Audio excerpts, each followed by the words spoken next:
La hernie discale, la lombosciatique, la sciatique, la névralgie cervico-brachiale, ça vous parle? Eh bien voilà comment ça marche. Ici, en blanc, vous avez deux vertèbres, et entre les vertèbres, vous avez le disque intervertébral en rouge, qui est une sorte d'amortisseur entre vos vertèbres.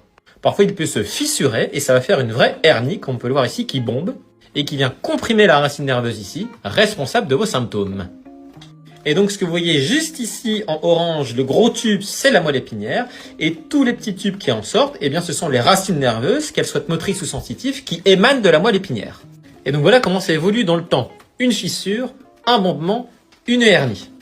Donc ici, vous avez le disque intervertébral avec le centre qu'on appelle le nucleus pulposus. Ce disque qui va se fissurer en périphérie, puis progressivement, ce centre va commencer à pousser sur la fissure pour créer une véritable hernie qui va comprimer la racine nerveuse qui va entraîner les symptômes. Donc là, on le voit pas mal sur le schéma. De ce côté-là, une colonne vertébrale tout à fait normale. Et de ce côté-là, une colonne vertébrale avec le disque qui bombe et qu'on retrouve ici en haut avec une compression de la racine nerveuse.